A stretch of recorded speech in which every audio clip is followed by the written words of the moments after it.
සුබ දවසක් ප්‍රිය විද්‍යාර්ථීනි. ඔබ සියලු දෙනා ඉතා ගෞරවයෙන් අපි කැලණි බාහිර උපාධ්‍යායතනයේ YouTube channel එකට පිළිගන්නවා. අද දවසේදී ව්‍යාපාර කළමනාකරන පාඨමාලාව සඳහා ඒ උපාධි පාඨමාලා හදාරන පළවෙනි වසරේ ශිෂ්‍යයින්ට සහ දෙවෙනි වසරේ ශිෂ්‍යයින්ට ව්‍යාපාර ගණිතය, ව්‍යාපාර සංඛ්‍යානය කියන විෂයන් වල දේශන ඒ විෂය භාර කටයුතු කරන රංජිත් වැලිකල ආචාර්යවරයා විසින් ඒ දේශනය සිදු කරලා තියෙනවා. ඒ අනුව අපි YouTube channel එකට මේ දේශනය යොමු කරනවා. ඔබ ව්‍යාපාර ගණිතය සහ සංඛ්‍යානය පිළිබඳව ඒ දැනුම ලබා ගන්න කියන කාරණේ විශේෂයෙන් අවධානය යොමු කරනවා.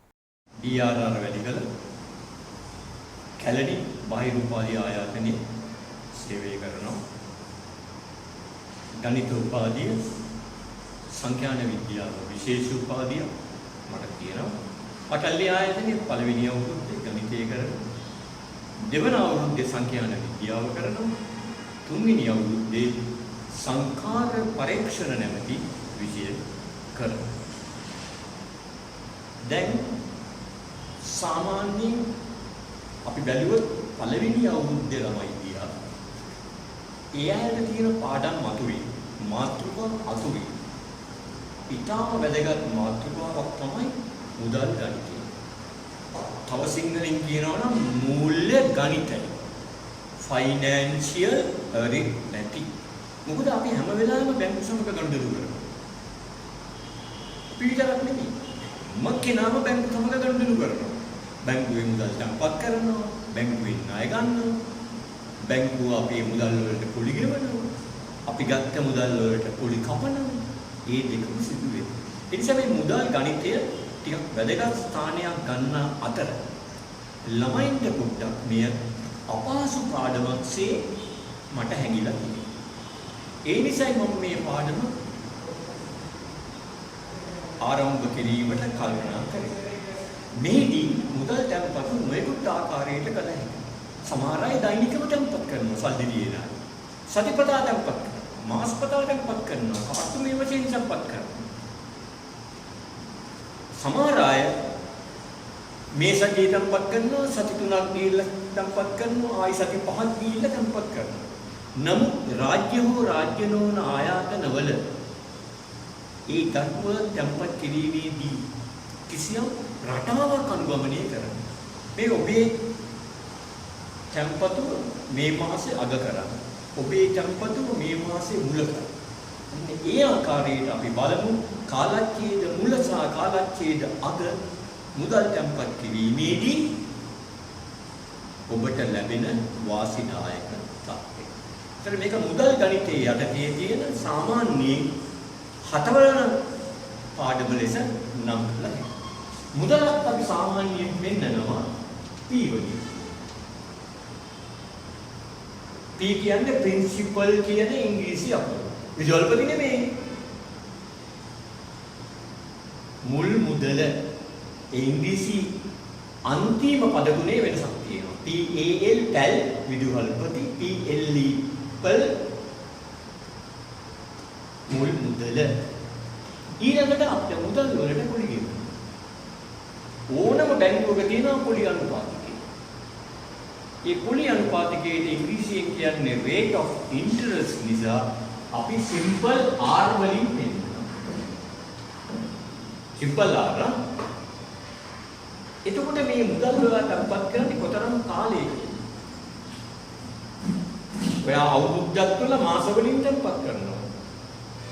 අවුරුද්දක් තුළ කාර්තුමේ වශයෙන් තැන්පත් කරනවා. ඒ නිසා කාලච්ඡේදය, කාල අවධිය ඉතා වැදගත් ස්ථානයක් ගන්නවා. number of years කියන නිසා අපි ඒක n වලින් පෙන්නනවා. n වලින් පෙන්නනවා. පැහැදිලි? දැන් අපි හිතමු කෙනෙක් කිසියම් මුදලක් සෑම කාලච්ඡේදයක් මුලම තැන්පත් කරනවා. එයා කරන්නේ කාලච්ඡේදයේ මුල එයා කිසියම් රටාවක් අනුගමනය කරනවා. සෑම කාලච්ඡේදයේ මුලමයි ආදාන. ඒක හිතුනේම දාන්න. සමහර විට අපි ගෙවනවා එක එක ස්ථානවලට ගිහිල්ලා රක්ෂිත මුදල් අපිට කියනවා කාලච්ඡේද මුල. අපි කියනවා කාලච්ඡේද මුල එන්නේ. එහෙනම් ඔයා නැවත ඊළඟ කාලච්ඡේදයේ මුල එන්නේ. අපිට ඕන වෙලාවට ගිහිල්ලා ඒ වැඩ කරන්න බෑ. දැන් එහෙනම් මා ඉස්සෙල්ලාම පෙන්වුම් කරන්නේ කාලච්ඡේද මුල මුදල් තැන්පතු සඳහා ගොඩනගන ලද සූත්‍රය. මෙය බීජගණිතයේ ගුණෝත්තර ශ්‍රේණිය යටතේ ඔප්පු කරපු සූත්‍රයක්. මෙය ඔප්පු කරන්න ඕගලන්ට එන්නේ නැහැ. නමුත් වරලක් ගණකාධිකාරී විභාගවල තිබුණා. ඔයාලට එන්නේ නැහැ. ඔයාලට තියෙන්නේ මේ සූත්‍රේ භාවිතයට ගන්න විතරයි. එහෙනම් කාලච්ඡේද මුල මුදල් තැන්පත් සඳහා මෙන්න සූත්‍රය. Capital P capital R. ඔන්න දැන් බලනවා ළමයා. කැපිටල් R එකක් පැන්න. යටට එනවා සිම්පල් I එකක්. මේ කල්යයෙන් නම් තාම ලියලා නැහැ කැපිටල් R කවුද කැපිටල් සිම්පල් I කවුද කියලා. මෙතන කියනවා R එන්ට බලය ඍණ. දැන් මම I ගැන විස්තරයක් කරන්න. මම යනවා බැංකුවට.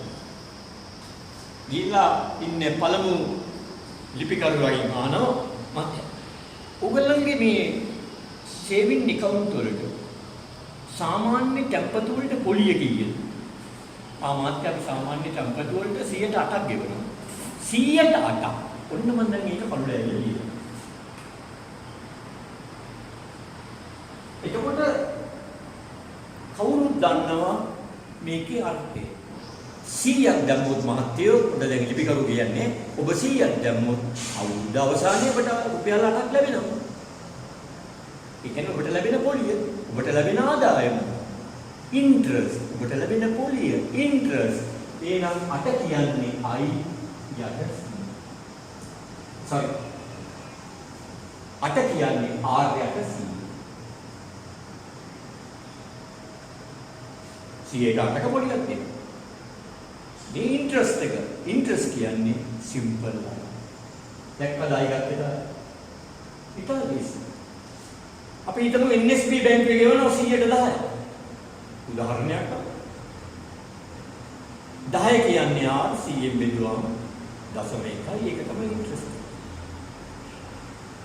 දැන් මොකද මේ කැපිටල් R වලින් නිරූපණය කරන්නේ? ඔබ රුපියලක් දැම්මොත් බැංකුවට කාලයේ අවසානයේ ඔබට කොතරම් මුදලක් ලැබෙනවද? එහෙනම් R කියන්නේ එක ධන 100න්. ඔබ රුපියලක් දැම්මොත් මෙච්චර පොලියක් ලැබෙනවා. කැමති නම් ආර්යයට 100 වෙනකොට ඔබට I භාවිතා කරන්න හැකියි. ආර්යයට 100 වෙනකොට I භාවිතා කරන්න හැකියි. එසේ නොවැටෙනම් මේ ආකාරයට භාවිතා කරන්න දෙකම නිවැරදි. මම එයා කියලා දෙන්නම් එක ධන. එහෙනම් R කියන්නේ එක ධන. ඔපමණයි. දැන් ඔබට තියෙන්නේ ගාන මුදින් කියවලා බලන්න ඕන. ගානේ උත්තරවලදී කවුද මේ ගානේ උරුප්පවන්නේ? කාලච්ඡේදය. කාලච්ඡේදය. නිකන් ගානක් නෙමෙයි. මිනිහෙක් බැංකුවට ගිහලා රුපියල් 1000ක් තැන්පත් කරලා. මතය මම එනවා අවුරුද්දේ අන්තිමට එච්චරයි. හැම කාලච්ඡේදයකම මුදල් යොදන්නේ නැහැ. මෙතන එහෙම නෙමෙයි. කාලච්ඡේදයේ මුල මුදල් යොදන. ඒකට මේ මුදල් යෙදීමේදී දැන් බලන්න නිකන් රක්ෂණ මුදල අපිට කියනවා ඒගොල්ලෝ ගෙවන්න කියලා මාත්‍යෝ. මාසෙට 1300. මට බෑ මේ මාසේ 1300ක් ගෙවලා ඊළඟට කියන්න මාත්‍යෝ. මට මේ පාර 1300ක් දෙන්න බෑ. මම 1100ක් දෙන්න. අපිට බෑ. අපිට බෑ. හොඳම දේ තමයි ඔබේ ගෙදරට පැමිණෙන වරිපණම් ලැයිස්තු. ඒක කාර්තු වලට බෙදලා තියෙනවා. කාර්තු වලට බෙදලා තියෙනවා. හැම කාර්තුවකම එක් සමාන මුදල. ඔබට බෑ. අන්තිම මෙතන 350යි. මං අද ගෙවනවා 340ක්. බෑ. ඔබ 350 ගෙවියේ. එහෙනම් ඒ ගෙවන මුදල ඔන්න වචනේ අචල විය යුතුයි. ගෙවන මුදල අචල විය යුතුයි. අපිට ඕන විදියට බැංකුවට මුදල් දාන්න පුළුවන් සාමාන්‍ය තැන්පත් කරුවන්. නමුත් මූල්‍ය නොවන ආයතන රාජ්‍ය ආයතන සමග ගනුදෙනු කිරීමේදී ඒ ආකාරය අනුගමනය කරන ගනුදෙනුවේ පහසුව සඳහා. වැඩ කරන අයගේ පහසුව සඳහා. මේක තමයි කාලච්ඡේද මුල මුදල් තැන්. ඔන්න මම දැන් ගානක් කියවමින් ඒ ගානේ தත්ත්වය කළුලෑල්ල මත පෙන්눔 කරන්න යනවා. X නැමැති පුද්ගලයා රුපියල් 10ක මුදලක්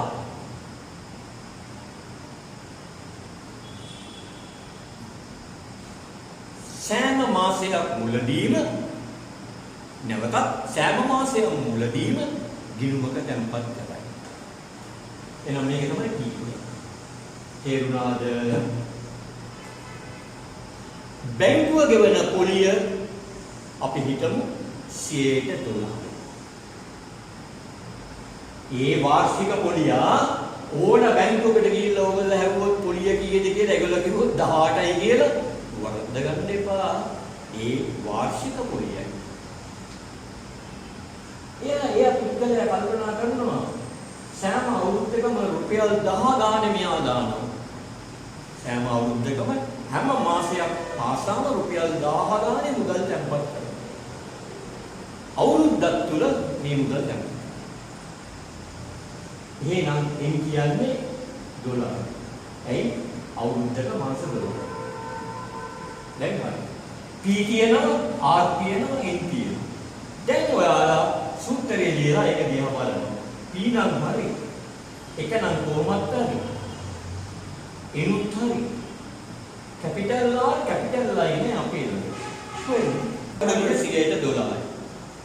මේක ගෙවන්නේ මාසවලින්. එහෙනම් පළමුව ඔබ කළ යුත්තේ මාසික පොලිය සොයා ගැනීම. මාසික පොලිය. මාසික පොලිය හොයන්න $12 බෙදනවා 12න් මාසික පොලිය එක.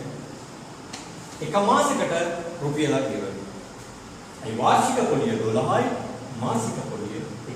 එහෙනම් දැන් කැපිටල් I කියන්නේ R100 100ෙන් බෙදුවාම 0.01යි. ඔබට පරිගණකයේ වාවිචාර කරලා ගන්න කැමති නෑ. එහෙනම් කැපිටල් R මම දැන් ඉගෙනුවා ටිකකට කලින් එක ධන එක්කෝයි නැත්නම් R100. එක ධන 0.01. එකට එකතු කරාම 0.01 1.01. ඒක සාමාන්‍ය අංක ගණිතය. නැවතත් 0.01 එකව කරා 1.7. රුපියල් අර්ධන 7ක්. දැන් ඔබට තිබෙන්නේ සූත්‍රයේ ආදේශ කිරීමක් සමනයි.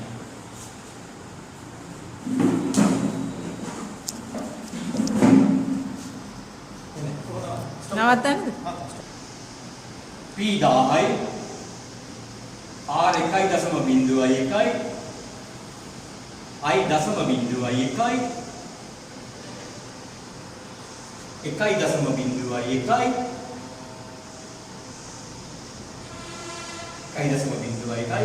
N කියන්නේ 12යි වෙන එක. මෙපමණයි. මේක බැලුව බැලුවට පේනවද සංකීර්ණ සුළු කිරිල්ලක් කියලා? නැහැ. ඔබට පරිගණක යන්ත්‍රය තියෙනවා. පරිගණක යන්ත්‍රයේ භාවිතයෙන් මේ ප්‍රතිඵලය ලබා ගන්න. ඒක තමයි කාලය අවසානයේ ඔබේ ගිණුමේ තියෙන මුළු මුදල. මුල් මුදල නෙමෙයි. මුළු මුදල full amount. දැන් මම කරන්නේ ඔබ දන්නවද? ඔයාලට පෙන්වන්න කරනවා පරිගණක යන්ත්‍රය, ගණක යන්ත්‍රය කොහොමද භාවිතා කරන්නේ කියලා. මම ඒක සාමාන්‍යයෙන් ලියන ක්‍රමේ තමයි caluse, calculator, caluse. ඒකත් මෙතනදී මම ඔබට පෙන්නනවා. ළඟ 10 ප්‍රෙස් කරන්න, වැඩි කිරීමේ ලකුණ ප්‍රෙස් කරන්න, 1.01 ප්‍රෙස් කරන්න. දැන් ඔයාලට පේනවා වරහන්. වරහනට කලින් මින් අදහස් කරන්නේ මේ දෙක වැඩි කරන්න කියනවා. ඊටාම වැදගත් දැන. වැඩි කිරීම අර වරහනම විවෘත කරනවා කැලේ. 1.01 බලයක් තියෙනවා. බලයට ගන්නවා මෙන්න මේ නම්බරේ. එක්ස්ට්‍රා බලය වයි. 12. ඍණ 1 අර වරහන මහන. 1.01 එක්ස්ට්‍රා බලය වයි 12 ඍණ. දැන් ළමයේ වැඩ ඉවරයි. දැන් තියෙන්නේ හරයේ වැඩ. ළමයෙන් හරයට ඉඳ ගලින් සමාන පාවිච්චි කරලා බෙගීම දශම බිඳුවයි. අවසාන ප්‍රතිඵලය ඔබට ලැබෙනවා.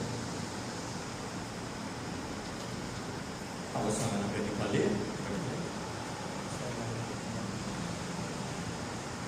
ඔය තමයි කාලච්ඡේද අවසානයේ මුළු මුදල. Full amount end of the period.